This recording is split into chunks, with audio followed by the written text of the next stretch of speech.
What is up, y'all? Dubby Dubbles at you again. Week 183 on the Bodybags. Special theme week to end out the month. And that theme week is found footage. So the flick I have for y'all is a Barry Levinson film from 2012 called The Bay. Eco horror slash virus outbreak film done in the style of a faux documentary. So these are personally my favorite type of found footage films, are like the fake documentary style. And the way this one's executed and brought together, I think, is a good example of what I like about it and the journalistic approach, I guess, to the presentation. Just making it like a believable documentary. Follows the local news reporter, and she's basically retelling the events that happened at the bay.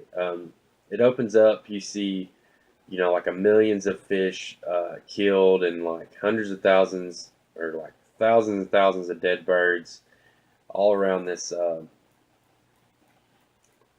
certain bay. I forgot the name of this town. It's a small seaside town in Maryland, though, nevertheless. But yeah, you see all these events, and then it ends up going into the news reporter, and she's explaining that they had all the media, social media, and like cell phone footage, all footage that was taken from that day that they had been collected from the town. So she was basically presenting, the events and how it went down, and trying to offer her narration, her thoughts of it throughout.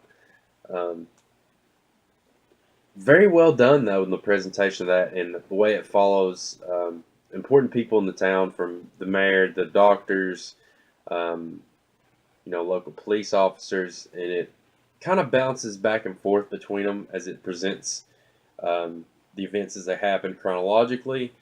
And it's kind of cool. It almost gives it not really an anthology feel, but it kind of does to me. Like just how it intertwines all the stories and the events that happen to each particular person. Because even though basically what it breaks down to is a crazy bacteria that is affecting the water supply and a lot of the food they're eating and that kind of thing. But it's showing the different events that lead to each of their demise. Not to give much away, but that's just kind of how these virus outbreak kind of movies go. Just really well acted, I think. And like I said, the presentation, a lot of the fake news stuff, and down to like video blogs doing shows, local podcasts reporting on it. You have local people's iPhone footage, just all the different elements. Is really obviously done on a moderate budget because of these kind of things. But to give all these different viewpoints, for the overall horror film just gives it a cool overall presentation and works really well. The jump scares are few and far apart, which I think serve it well. I think the jump scares, when they do happen, are less predictable and have more impact. I just think found footage is one of those genres, I think, in my opinion, that was guilty of doing way too many jump scares. A film like The Gallows, I can think of many examples kind of like that. I think if they had less jump scares, it could influence and make it a better overall experience, or at least more impactful in the jump scare department, because it gets to a point where you get desensitized. But there's slow builds to some of the jump scares, and then there's some out of nowhere in this film. And I think it's got some good terror, good horror, really good practical effects, as much as they could. And I have to say, a little bit of the CGI will take it back just a hair for me, but the CGI is executed well and it looks really good. So I can't complain and knock it too much for the CGI. And kind of some of the larvae and these little, I'm not going to give it away, the overall look of these,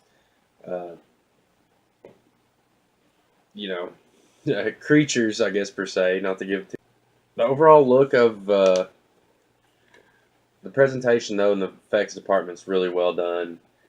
Um, like I said, the way it's slower, maybe it's not necessarily slower paced, but the pacing in between the jump scares. There is some kind of downtime moments here and there, and the overall length of the movie doesn't really hurt it that bad because it's just at 85 minutes. So I mean, it's a really fun kind of just pop in, watch, uh, go straight through it. Um, if you, especially if you like the fake documentary styles, I highly suggest The Bay if you haven't seen it. And if you're a virus outbreak fan, I definitely think this movie would appeal to you as well. Um, I, honestly, it's one of my favorite found footage, and movies like this have made me grown to really appreciate the genre. I used to honestly not be a huge fan of found footage, but this is one of the perfect examples of how it can be done right, guys. I'd give it a solid 9 out of 10. So that is The Bay.